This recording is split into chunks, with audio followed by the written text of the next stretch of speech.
నేడు ప్రియమైనటువంటి సహోదరి సహోదరులారా, సంఘపరముగా సంఘపరముగా మనము నూతనీకరణను ఏ విధంగా జరపాలి? లేకుంటే సంఘపరంగా ఓ సంఘము నూతనీకరణ ఏ విధంగా జరుగుతుందో ఈనాడు తెలుసుకోవడానికి ప్రయత్నం చేద్దాం. ప్రియమైనటువంటి సహోదరి సహోదరులారా, మనం గమనించినట్లయితే దర్శన గ్రంథములో 7 సంఘములను గురించి అక్కడ ప్రకటన ద్వారా తెలియజేస్తున్నారు. దర్శన గ్రంథంలో అనేకమైనటువంటి సంఘాలు ఉన్నాయి. వాటన్నిటికీ కూడా పునీత యోహాను గారు లేఖలు వ్రాస్తూ ఉన్నారు. ఆ లేఖలు వ్రాస్తూ ఇదిగో వీణులున్నవాడు వినుగాక అన్నటువంటి శుభ సందేశముతో ఆ సంఘములన్నిటికీ కూడా వ్రాస్తూ ఉన్నారు. సంఘపరముగా మీరు నూతనీకరణ చెందాలి, సంఘపరముగా మీరు దేవుని యందు ఏకము కావాలి అన్నటువంటి విషయాలను అక్కడ యోహాను గారు తెలియజేస్తున్నారు. మరి ఆ 7 సంఘములకు ప్రభు దూత అయినటువంటి యోహాను గారు ఏ విధంగా తెలియజేశారు? రెండవ జాన్ పాలు పాపు గారు ఆధ్యాత్మికమైనటువంటి అభ్యాసముగా ఎలా మార్చుకోగలిగాడో ఇప్పుడు మనమందరం కూడా తెలుసుకోవడానికి ప్రయత్నం చేద్దాం. ప్రియ సహోదరి సహోదరులారా, ఆ 7 సంఘాలలో మొదటి సంఘము గురించి ధ్యానం చేద్దాం. మొదటి సంఘము ఎఫెసు సంఘము. ఈ సంఘమును గురించి మనం ధ్యానం చేస్తే దర్శన గ్రంథము 2వ అధ్యాయము 1 నుండి 7 వచనాలలో ఎఫెసు సంఘమునకు వ్రాసినటువంటి లేఖను మనము గమనిస్తున్నాం. ఆ ఎఫెసు సంఘము ఎలా ఉన్నటువంటిది, ఎలా ఉన్నది, మరి ఇప్పుడు ఏ స్థితిలో ఉన్నది అనేటువంటి దానిని తెలియజేస్తున్నారు. ఆ నూతనీకరణ ఏ అంశంలో లేకుంటే ఏ భాగంలో జరగాలో ఇక్కడ పరిశుద్ధుడైనటువంటి జాన్ పాల్ పాపు గారు తెలియజేస్తున్నారు. ఆ ఎఫెసు సంఘం గురించి ముఖ్యంగా దర్శన గ్రంథము 2వ అధ్యాయము 4వ వచనాన్ని మనం గమనించినట్లయితే వాక్యము ఈ విధంగా సెలవిస్తుంది. మీలో ముందు వలె ప్రేమ లేదు. ప్రభువు ఆ సంఘము పైన వేస్తున్నటువంటి నెపం లేకుంటే ఆ సంఘములో ఉన్నటువంటి లోపమును గురించి తెలియజేస్తున్నారు. దర్శన గ్రంథము 2వ అధ్యాయము 4వ వచనం, మీలో ముందు వలె ప్రేమ లేదు. మీరు ఎలాంటి వారు అన్నట్లయితే, you are all my first love.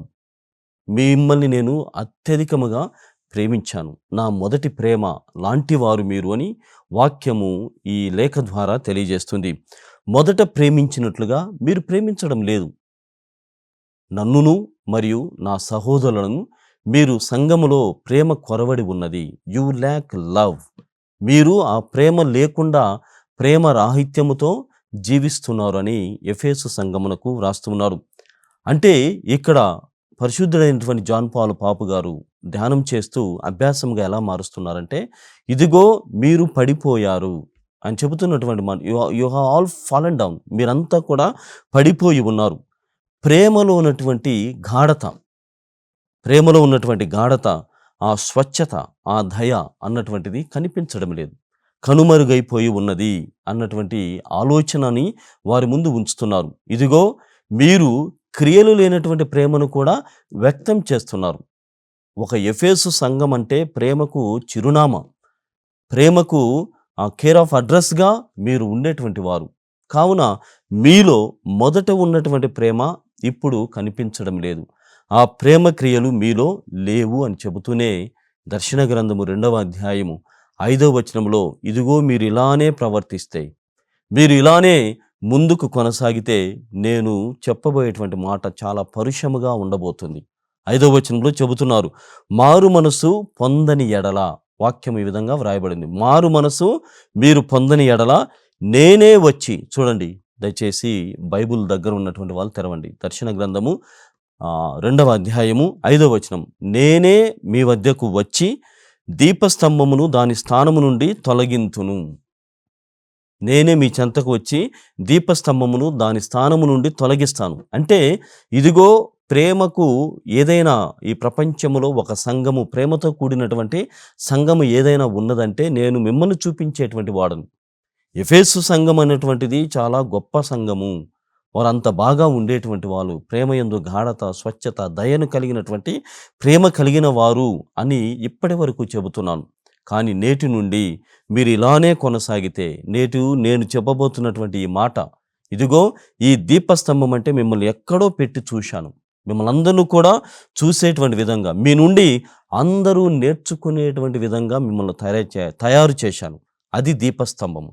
కానీ మీరు ఇలానే మారు మనసు పొందని ఎడల ఆ దీపస్తంభమును తన స్థానమును తొలగిస్తాను అన్నటువంటి విషయాన్ని తెలియజేస్తున్నారు. ప్రియమైనటువంటి సహోదరి సహోదరులారా, ఎఫేసు సంఘములో ఉన్నటువంటి లోపం ప్రేమరాహిత్యం. దానిని చెప్తున్నాడు. ఇదిగో ఈనాడు to be restored in Christ, క్రీస్తులో నూతనీకరణ చెందడము కోసం మీలో ఉన్నటువంటి లోపాన్ని నేను ఎత్తి చూపుతున్నాను. ఒక సంఘముగా, ఒక సమూహముగా మీరు ఇది నేర్చుకోవాలి. మీరు హృదయ పరివర్తన, మారు మనసుని ప్రకటించినట్లయితే ఇదిగో మిమ్మల్ని ఏ స్థానములో ఉంచానో అదే స్థానములో మీరు కొనసాగుతారు అన్నటువంటి వాగ్దానముతో కూడినటువంటి లోపాన్ని ప్రభువైనటువంటి దేవుడు వారికి చూపెడుతున్నారు. ఇది మొదటి సంఘము. 7 సంఘాల్లో మొదటి సంఘం చేస్తున్నటువంటి తప్పు. వాళ్ళు దాన్ని నూతనీకరించుకోవాలి.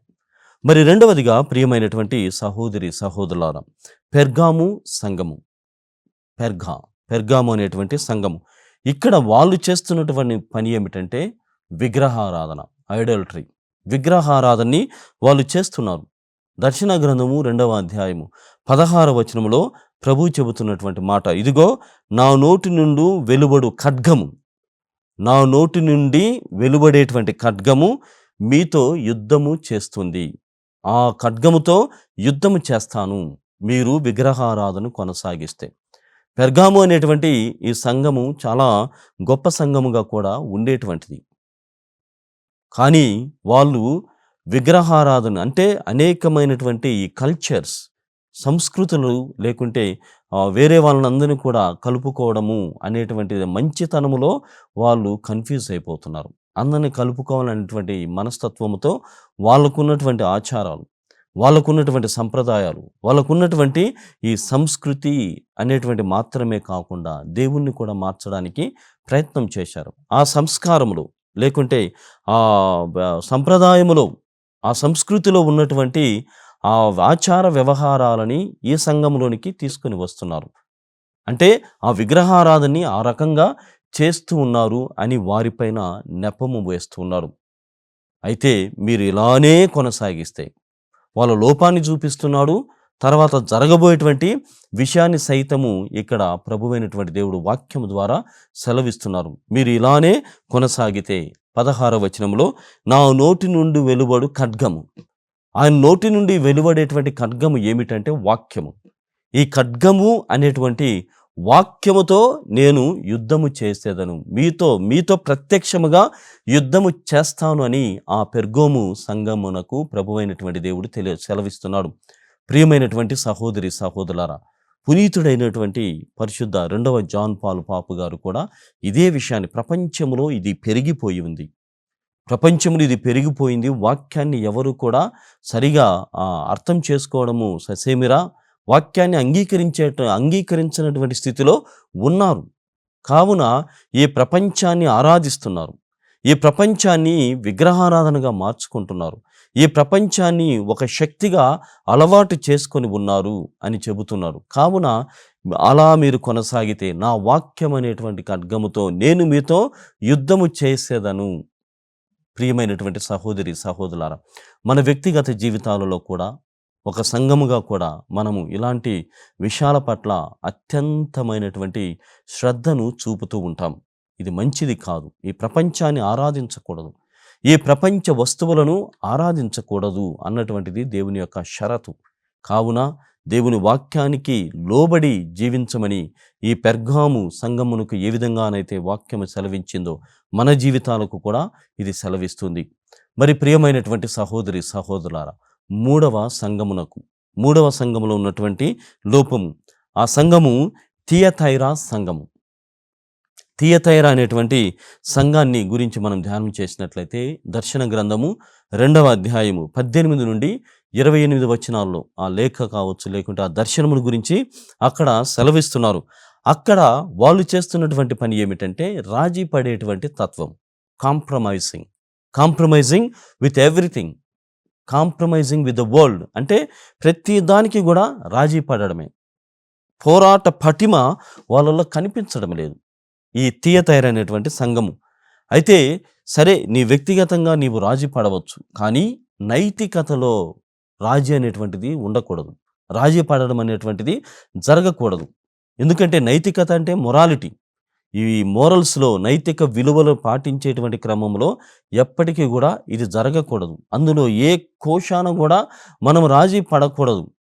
ఎందుకంటే ఒక వ్యక్తిగా నీవు పాటించేటువంటి విలువలు, నీవు అనుసరించేటువంటి ఆ నైతికమైనటువంటి విలువలకి చాలా ప్రాముఖ్యత ఉన్నది. అదే నీవు కోల్పోతే నీకంటూ ఉనికి ఉండదు. ఇది ప్రభువైనటువంటి దేవుడు పరిశుద్ధుడైనటువంటి 2వ జాన్ పాల్ పాపు గారి ద్వారా ఆ సంఘమును గురించి తెలియజేస్తూ మనకు కూడా చెబుతున్నాడు.